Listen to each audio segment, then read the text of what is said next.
Hola, buenas. Vamos a hablar sobre las carótidas y la irrigación del cuello y de la cara. Las carótidas nacen a nivel de lo que denominamos arco aórtico o callado aórtico. A la derecha se originan a través de un tronco común que se denomina tronco brachiocefálico arterial, que es uno solo. Y a la izquierda nace directamente del callado aórtico o del arco arterial. Por lo que la carótida común izquierda es de mayor longitud. El tronco brachiocefálico arterial se origina detrás del esternón a nivel del callado aórtico, como les dije, y va a dar una rama subclavia que se va a dirigir a la irrigación del miembro superior, o va a estar destinada, y una arteria carótida común derecha, o carótida primitiva derecha. Esto sucede a nivel de la articulación esternoclavicular. El tronco brachiocefálico derecho, al dar la carótida común, este vaso va a ascender por el lado derecho del cuello, así como lo hace la carótida izquierda al lado izquierdo. A nivel del borde superior del cartílago tiroides, que es un cartílago que tenemos aquí, que forma parte de la laringe, y podemos palparlo en nuestro cuello, en lo que se denomina la manzana o nuez de Adán, que es lo que sobresale. A nivel del borde superior del cartílago tiroides, la arteria va a cambiar de nombre y se va a denominar arteria carótida interna y carótida externa, que son las dos terminales de la carótida común. O sea, a nivel del borde superior va a dar la carótida interna y la carótida externa. Tiene una particularidad: en su inicio la carótida interna se muestra hacia interno y la externa hacia interno. Todo lo que voy a decir de este lado se va a reproducir del lado izquierdo, excepto esta primera parte. Entonces, vamos a ver que esto que estamos viendo acá es el hueso hioides, debajo viene el cartílago tiroides. A esta altura se va a estar dividiendo la carótida. Entonces, la carótida externa va a dar ramas terminales, que son dos, y va a dar ramas colaterales. Las ramas colaterales van a ser las siguientes. Y yo tengo una regla para acordármelas. Entonces, acuérdense, la carótida interna es la que se va a dirigir, primero se ve externa, pero luego se va a situar hacia interno para meterse dentro del cráneo. ¿Por dónde se metía dentro del cráneo? Por el conducto carotídeo, que si recordamos y vemos una vista inferior, ¿dónde estaba el conducto carotídeo? Vamos a quitar algunos huesitos y lo vamos a ver aquí. ¿Se acuerdan que tenemos la silla Turk, la lámina basilar, y a ambos lados de la lámina basilar vamos a tener el conducto carotídeo, de los dos lados? Bien, va a ingresar, va a hacer una primera curva, lo que denominamos un sifón, y un segundo sifón para ingresar adentro del cráneo. Ese es el conducto carotídeo. Bien, volvemos a ver esa vista anterior o anterolateral que estábamos viendo. Entonces, nos quedaron ahí todos los dientitos. Ahí está. ¿Qué va a pasar? Entonces asciende la carótida externa y va a ir dando ramas. ¿Cómo me doy cuenta yo en el cuello cuál es la carótida externa? Porque es la única que va a estar dando ramas. La carótida interna hace ese recorrido, se mete en el cráneo y va a dar solamente una colateral, que es la arteria oftálmica. Pero en el cuello la que da ramas es la carótida externa. Entonces, tronco brachiocefálico o carótida primitiva, al borde superior del cartílago tiroides, ahí se divide. Entonces, si yo les pregunto, ¿dónde se divide la carótida común? Borde superior del cartílago tiroides. Dos ramas, externa e interna. Me voy a quedar con la rama externa. La rama externa de la carótida va a dar 6 ramas colaterales, que van a ser tiroidea superior, que va a estar destinada a la irrigación de la glándula tiroides, que está en la cara anterior del cuello, que va a dar ramas colaterales a su vez, que van a ser externa, interna y posterior para el cuerpo tiroides, y se van a estar anastomosando con las contralaterales. Entonces, externa, interna y posterior para anastomosarse con las contralaterales. Yo voy a ir borrando para que no se haga tanto lío. Entonces va a dar la primera rama tiroidea superior. Luego va a dar una rama lingual, que va a estar destinada a irrigar la lengua, por supuesto. Esta rama lingual va a tener algunas características. Va a dar ramas que van a ser la rama ioidea para los músculos supraioideos, porque de acá tenemos músculos que se van a denominar supraioideos y del ioides hacia abajo van a ser los infraioideos.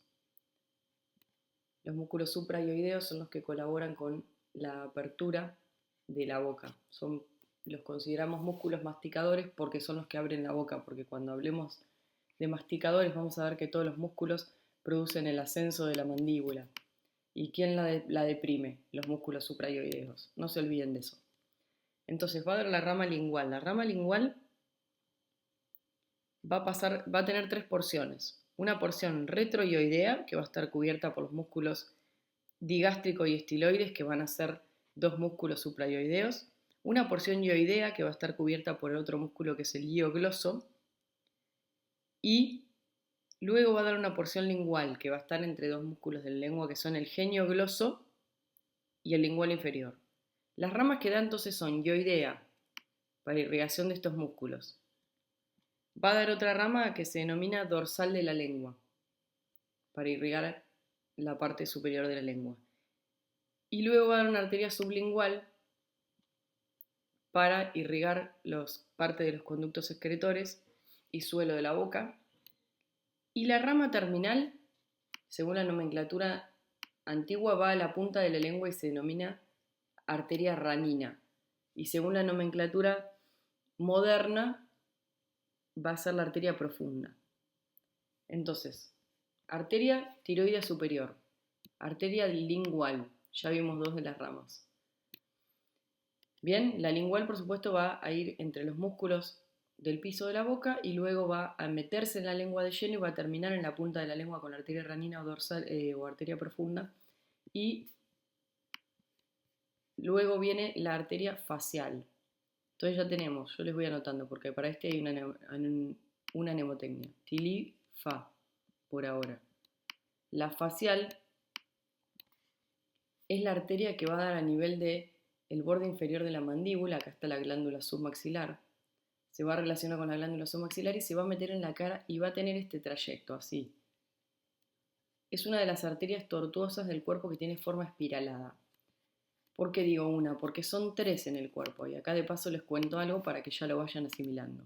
¿Cuáles son las tres arterias que tienen esa disposición en el cuerpo? La facial, la uterina, que va a estar destinada a la irrigación de este órgano, y la esplénica, que va a estar destinada a la irrigación del vaso. Todo esto forma esta mnemotecnia que dice fue. Entonces, facial, uterina y esplénica son las tres arterias del cuerpo que tienen esta distribución. Bien, volvemos a la arteria facial en sí. La arteria facial va a dar ramas que son ramas de la porción cervical, que va a estar dando ramas para irrigar el paladar, las ramas palatinas. Va a estar dando ramas pterigoideas, que se van a estar relacionando con la fosa pterigoidea, para el músculo pterigoideo también, que está ahí en la fosa. Rama submaxilar para la glándula. Bien, o sea que fíjense que va a dar ramas para las estructuras con las que se encuentra. Submaxilar, arterias pterigoideas, ramos palatinos. Luego va a dar ramos maceteros para el músculo macetero. Y va a terminar, no va a terminar, pero va a dar dos ramas muy importantes que son las labiales o coronarias superior e inferior. Y para esto vamos a limpiar un poquito y lo vamos a ver de frente. Las ramas labiales o coronarias de los labios van a ser superior para el labio superior e inferior para el labio inferior. Estas ramas se van a unir con las contralaterales, con las izquierdas. Se van a anastomosar y van a dar irrigación a todo lo que es el labio rojo, que denominamos bermellón, y el borde libre del labio. De esta anastomosis de las dos arterias labiales o coronaria superior nace una arteria que se va a meter en la nariz para irrigar parte del septum, que es la arteria del subtabique, del septum nasal. Esa se forma por la anastomosis de las dos coronarias superiores. y al final va a terminar dando una arteria que es la arteria del ala de la nariz, que va a ascender cuando la facial, luego de dar la coronaria superior, toma su dirección ascendente hacia el ángulo interno del ojo, entonces da la coronaria superior, sigue subiendo por esta región y va a terminar dando una rama que es la que les decía recién, que es la arteria del ala de la nariz. Y esta arteria del ala de la nariz, porque por supuesto acá tenemos la fosa nasal, la nariz, va a terminar dando una arteria que es la arteria angular. Y esta arteria es muy importante, arteria angular del ojo. ¿A dónde la dan? ¿En el canto interno o en el ángulo interno del ojo? ¿Por qué es importante? Porque esta rama se va a estar anastomosando, se va a estar uniendo con una rama que proviene del sistema carotídeo interno, de la oftálmica, que es la única colateral de la carótida interna. Prestamos atención, esto es carótida interna, esto es carótida externa. Entonces acá se está produciendo una anastomosis entre los dos sistemas carotídeos. Ahí se unen, es la única. Carótida interna por medio de la oftálmica y la facial que está dando la rama del ala de la nariz, que va a estar terminando en el ángulo dando la arteria angular. Y acá se produce anastomosis entre el sistema carotídeo interno y el sistema carotídeo externo. Bien, es un sitio importante que tenemos que conocer porque cualquier lesión o cualquier alteración o trombosis de este sitio puede llegar a producir una ceguera. Y es una arteria superficial donde uno trabaja muchas veces con anestésicos regionales en la zona del rostro y muchas veces esta arteria puede derivar en la absorción del anestésico o la inyección de algún producto intraarterial. Entonces es una rama muy importante. Bien, no los aburro más con eso. Repasamos esto entonces. Veníamos, yo les voy a ir nombrando todas las ramas que vamos viendo así no se confunden. Tiroides superior. Tilifa dijimos. Tiroides superior para el lóbulo tiroideo, acuérdense de la rama interna, externa y posterior. Tiroides superior. Ramo lingual. Ramo facial. Todo tiqui tiqui. La angular. Coronaria o labial superior, labial inferior, arterias palatinas, arterias pterygoideas, arteria para la glándula submaxilar. Bien, luego da una rama que la alarga a la altura de acá de la lingual, que es la faringe ascendente, que es una rama muy pequeñita que generalmente va a estar destinada a la irrigación de la faringe, que no la vemos generalmente los preparados porque se daña muy rápido por ser muy finita. Luego va a dar una rama occipital. Entonces, tilifa, fa de faringe ascendente, fa oxi. Va a terminar dando una rama occipital, que va a ir, entonces facial, y una ramita occipital que va a ir para irrigar todo lo que es la partes blandas y tegumentos de la región de la nuca, que va a estar dando arterias para el músculo esternomastoideo, para el músculo esternocleidomastoideo, ramas musculares para el digástrico, y la arteria estilomastoidea, acuérdense que ahí tenemos la estiloides y la mastoides y estiloides. Va a dar la rama estilomastoidea, que va a ir junto con el nervio facial y va a irrigar todo lo que es el oído medio, interno. Y va a terminar dando la arteria meningia, que va a entrar por el agujerito también mastoideo para irrigar parte de las meninges. Y va a terminar dando una rama externa y una rama interna, la occipital. ¿Quedó claro? Entonces da la arteria estilomastoidea que se va a estar relacionando con el facial y luego va a dar una rama externa e interna para irrigar las partes blandas de la nuca. La última rama colateral que va a dar la carótida externa es la auricular posterior. La auricular posterior va a dar una rama anterior para irrigar el pabellón de la oreja. O sea, auricular posterior, acá tenemos, fíjense, el conducto auditivo externo, entonces la rama, occipital para allá, auricular posterior detrás. La auricular posterior, acá nosotros tenemos el pabellón de la oreja. Entonces va a estar dando las ramas, como les decía, para irrigar el pabellón de la oreja y la rama mastoidea para los tegumentos también, las partes blandas de la región. Repasamos qué ramas daba entonces la carótida externa. Tiroides superior, lingual, facial, tilifa, perdón, ahí, fa de faringe ascendente, fa oxi, auricular posterior, y va a dar ramos, algunas bibliografías dicen ramos parotidios para la glándula. Entonces nos quedaría tilifa, fa oxi, au. Algunos ponen la faringe ascendente al final, entonces la dicen distinta a la mnemotecnia. Pero eso como ustedes quieran.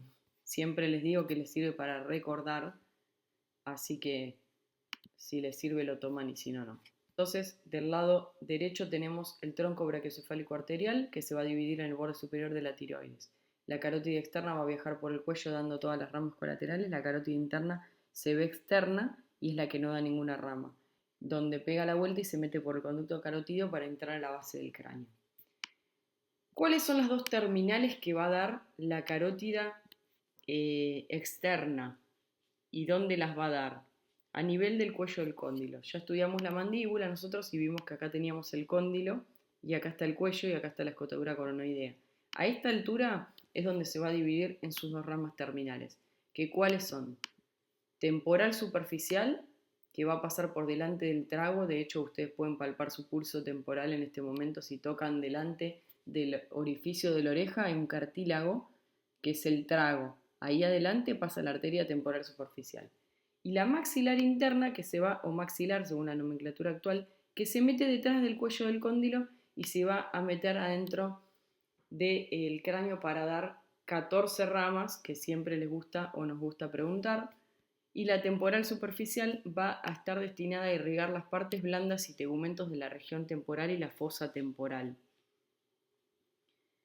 Va a dar ramas terminales que son anterior o frontal y una posterior o parietal. Que estas arterias se van a estar anastomosando con las arterias contralaterales y con las ramas del occipital, formando una red arterial para irrigar todo el cuero cabelludo. Bueno, ¿está claro? Entonces, ¿cuáles son las terminales de la carótida externa? Temporal superficial y maxilar o maxilar interna. Siempre también les preguntamos, ¿a qué altura da las arterias terminales la carótida externa? A la altura del cuello del cóndilo. ¿A qué altura se divide la carótida común? A la altura del borde superior del cartílago tiroides. Todas esas preguntas se las vamos a decir. Y acuérdense que la carótida externa en el cuello es la que da las ramas, la vemos así, toda ramificada, y la carótida interna es la que se ve externa, pero ingresa al cráneo por el conducto carotídeo para dar la maxilar interna y para dar, no da la maxilar interna, para dar la arteria oftálmica, que es la única colateral. Si saben eso, estamos muy bien. Tenemos que saber, además de la irrigación y las ramas de cada vaso, tenemos que conocer las relaciones que tienen estos vasos entre sí. Entonces, la carótida común, que proviene del cuello, tiene su división a nivel del borde superior del cartílago tiroides, que se va a dividir en carótida externa y en carótida interna.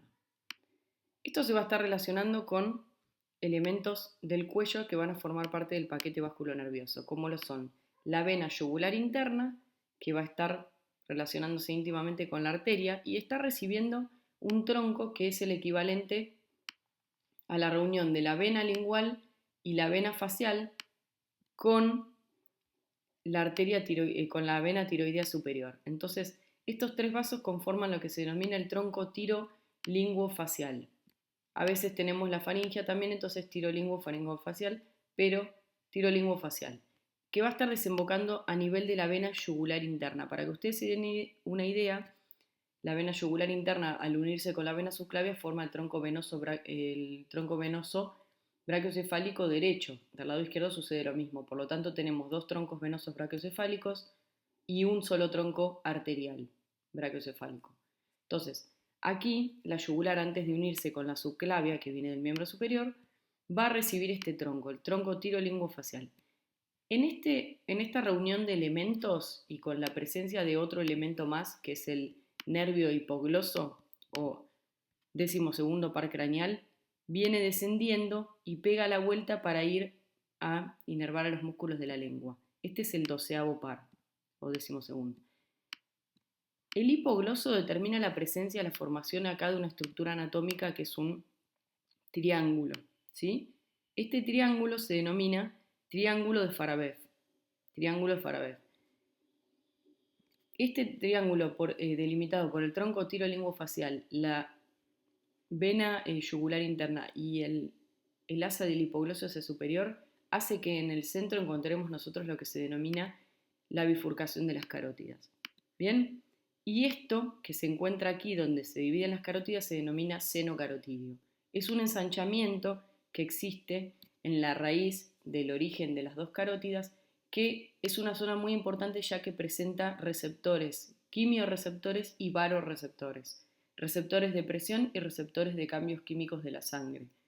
Esto hace que, por ejemplo, nosotros podamos hacer maniobras clínicas cuando el paciente tiene una arritmia, por ejemplo, se hace lo que se denomina masaje carotidio en el cuello y el paciente, estimulando así el sistema nervioso parasimpático, el paciente disminuye la frecuencia cardíaca. Esto se hace, por supuesto, en un ámbito hospitalario, no se hace, salvo que sea alguna emergencia, pero generalmente se hace con un monitoreo del paciente porque podemos deprimirlo y hacerlo entrar en un paro cardíaco. Entonces, esto es con mucho cuidado, son maniobras hospitalarias. Pero tengan en cuenta que la carótida, entonces, interna externa, tienen una dilatación que se denomina glomus o seno carotidio, que se encuentra en el triángulo de Farabeuf, ¿sí? Que está dado por la yugular interna, por la vena, el tronco tirolinguofacial y el cruce del hipoglosio hacia superior. Esto por un lado, tenemos que recordar. A lo largo del estudio de la anatomía de la cabeza y del cuello vamos a ir viendo diferentes reparos anatómicos que son de importancia y que no debemos dejar de conocer.